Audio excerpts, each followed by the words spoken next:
विधानसभा? ये इसलिए लड़ रहे हैं कि जनता को धोखा देंगे कि इतने हमारे मुख्यमंत्री हैं, इनमें से चुन लो, इन मुख्यमंत्री बनाए जाएंगे। इंडिया गठबंधन क्या प्रमुख घटक है? अगला कदम क्या होगा इंडिया गठबंधन? अगला कदम यह है कि जाति जनगणना पे जनता को जोड़ा जाए, जाति जनगणना जनता को समझाया जाए। और खुशी इस बात की है कि चमत्कार हो गया इधर, कांग्रेस पार्टी भी जाति जनगणना के पक्ष में आ गई।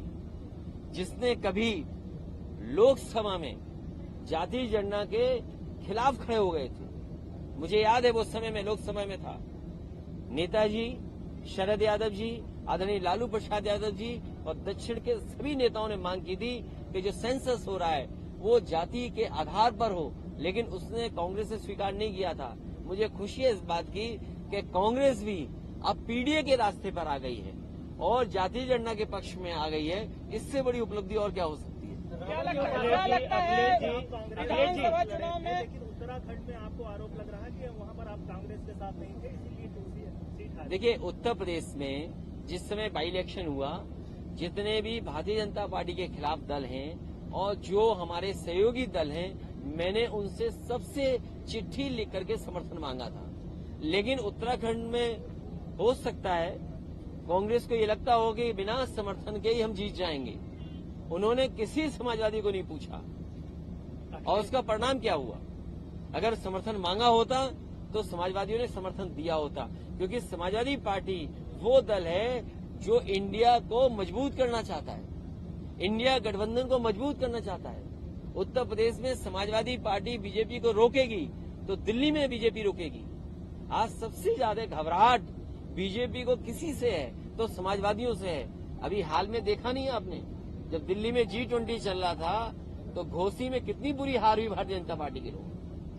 अब अपनी हार की वजह नहीं बता पा रहे हैं और कितना संसाधन जुटाया था, कितने नेताओं को जुटाया था, क्या भाषा इस्तेमाल नहीं हुई थी, लेकिन उसके बावजूद भी जनता ने समाजवादियों को चुना, पीडीए को चुना और उसका परिणाम ये है कि 50,000 हार हारी है भारतीय जनता पार्टी। इंडिया गठबंधन के बाद भारत, इंडिया का नाम भारत करने का एक सिगुपा छूटा। देखिए, ये बातें इसलिए हो रही हैं कि पहले नेताजी ने भी एक बार प्रस्ताव पास किया था विधानसभा में, उस समय बीजेपी के खिलाफ थी। जब नेताजी ने विधानसभा में ये प्रस्ताव रखा था उन परिस्थितियों के हिसाब से कि इंडिया का नाम भारत कर दिया जाए, उस समय बीजेपी ने खिलाफ थे, बीजेपी के लोग वॉकआउट करे थे हाउस में। आज इन्हें भारत क्यों याद आ गया? ये भारत याद करें या कुछ याद करें, इंडिया इस बार इनको हराएगा। मध्य प्रदेश में विधानसभा में आप गठबंधन करेंगे अभी विधानसभा चुनाव? नहीं, हमारा देखिए हम बहुत क्लियर हैं, हमें किसी से कोई क्लियरिटी का सवाल नहीं है। हमारी पार्टियां हैं यहाँ, हमारे विधायक थे, हमारी पार्टी को वोट मिलता है, जो हम अपनी पार्टी को एसेस कर रहे हैं, जो हमारी पार्टी के अच्छे कार्यकर्ता नेता हैं आकलन करेंगे और वो बात रखी जाएगी जो प्लेटफॉर्म है उस पर कि हमारी पार्टी के ये प्रत्याशी हैं, हम इनके पक्ष में आपसे मांग रहे हैं। क्योंकि आपको वहाँ भी कुछ मांगना है। अब ये बात अलग, कोई बड़ी साजिश हो रही हो तो बड़ी बात है। रावण के एक उपासक है, उनकी बेटी को भाजपा ने टिकट दिया मध्य प्रदेश। देखिए, बीजेपी कुछ भी कर सकती है। बीजेपी को ये बताना चाहिए आपको और सवाल पूछना चाहिए बीजेपी से, दिल्ली में नए लोकसभा में एक नया बिल लेकर के आए, महिलाओं को आरक्षण देने के लिए, सीटों का आरक्षण मिलेगा उनको, और नाम भी बड़ा अच्छा रखा उन्होंने। मैं ये जानना चाहता हूं, जो अभी सूची जारी हुई है भारतीय जनता पार्टी की, उसमें महिलाओं को टिकट कितनी दी है? क्या महिलाओं के साथ धोखा नहीं है? और फिर मध्य प्रदेश है और प्रदेश हैं, दिल्ली का चुनाव होने जा रहा है, ये तो बीजेपी के लिए टेस्ट है कि अगर आपने लोकसभा में नारी सम्मान को लेकर के आपने इतना बड़ा फैसला लिया हो, क्या आप मध्य प्रदेश में 33% अपने संगठन की महिलाओं को टिकट देंगे कि नहीं देंगे? अगर ये नहीं देंगे तो इसका मतलब ये है कि इन्होंने जानबूझ करके जनता में महिलाओं को धोखा देने के लिए बिल लाए थे। अभी आपने कहा कि नई लोकसभा की बात की, पिछले दिनों जो भी सांसद के साथ हुआ, आपकी पार्टी का भी समर्थन था उनको। वो हमारे ही सांसद है जी, तो उस मामले में ये कंफ्यूज मत रखिए जी। अगला स्टेप, ये कंफ्यूजन नहीं होना चाहिए। जब जेडीएस के बड़े नेताओं ने कहा था तो ये गठबंधन के प्रत्याशी हैं। ये अलग बात है कि उन्हें बीएसपी से टिकट मिला था, लेकिन वो सपा और बसपा के गठबंधन से जीते थे। ये भारतीय जनता पार्टी की भाषा है, ये जानबूझ करके बुलवाते हैं और ऐसे बुलवाते हैं और ऐसे प्लेटफॉर्म पे बुलवाते हैं जहां से देश में संदेश जाए। लेकिन लोकतंत्र में और जो मर्यादाएं हैं उसको लांघना नहीं चाहिए, चाहे भाषा से चाहे व्यवहार से। अपनी भाषा से व्यवहार से किसी को भी मर्यादा नहीं लांघनी चाहिए। और मैंने तो ये कहा कि उन्हें आजीवन बैन लगना चाहिए। कुछ लोगों को आपने देखा होगा हेट स्पीच में या किसी कानून के उसके अंदर उनकी सदस्यता चली जाती है, 5 साल की सदस्यता जाती है, 6 साल की सदस्यता जाती है। ये ऐसा काम किया है लोकतंत्र में जिसमें आजीवन इन पे पाबंदी लगनी चाहिए लड़ने की। ये इसलिए लड़ रहे हैं कि जनता को धोखा देंगे कि इतने हमारे मुख्यमंत्री हैं, इनमें से चुन लो, इन मुख्यमंत्री बनाए जाएंगे। इंडिया गठबंधन क्या प्रमुख घटक है? अगला कदम क्या होगा इंडिया गठबंधन? अगला कदम यह है कि जाति जनगणना पे जनता को जोड़ा जाए, जाति जनगणना जनता को समझाया जाए। और खुशी इस बात की है कि चमत्कार हो गया इधर, कांग्रेस पार्टी भी जाति जनगणना के पक्ष में आ गई। जिसने कभी लोकसभा में जाति जनगणना के खिलाफ खड़े हो गए थे, मुझे याद है वो समय में लोकसभा में था, नेताजी शरद यादव जी, आदरणीय लालू प्रसाद यादव जी और दक्षिण के सभी नेताओं ने मांग की थी कि जो सेंसस हो रहा है वो जाति के आधार पर हो, लेकिन उसने कांग्रेस ने स्वीकार नहीं किया था। मुझे खुशी है इस बात की कि कांग्रेस भी अब पीडीए के रास्ते पर आ गई है और जाति जनगणना के पक्ष में आ गई है। इससे बड़ी उपलब्धि और क्या हो सकती है? क्या लगता है विधानसभा चुनाव में? लेकिन उत्तराखंड में आपको आरोप लग रहा है कि वहाँ पर आप कांग्रेस के साथ नहीं थे, इसीलिए सीट हारी। देखिए, उत्तर प्रदेश में जिस समय बाई इलेक्शन हुआ, जितने भी भारतीय जनता पार्टी के खिलाफ दल हैं और जो हमारे सहयोगी दल हैं, मैंने उनसे सबसे चिट्ठी लिख करके समर्थन मांगा था। लेकिन उत्तराखंड में हो सकता है कांग्रेस को ये लगता हो कि बिना समर्थन के ही हम जीत जाएंगे। उन्होंने किसी समाजवादी को नहीं पूछा और उसका परिणाम क्या हुआ? अगर समर्थन मांगा होता तो समाजवादियों ने समर्थन दिया होता, क्योंकि समाजवादी पार्टी वो दल है जो इंडिया को मजबूत करना चाहता है, इंडिया गठबंधन को मजबूत करना चाहता है। उत्तर प्रदेश में समाजवादी पार्टी बीजेपी को रोकेगी तो दिल्ली में बीजेपी रोकेगी।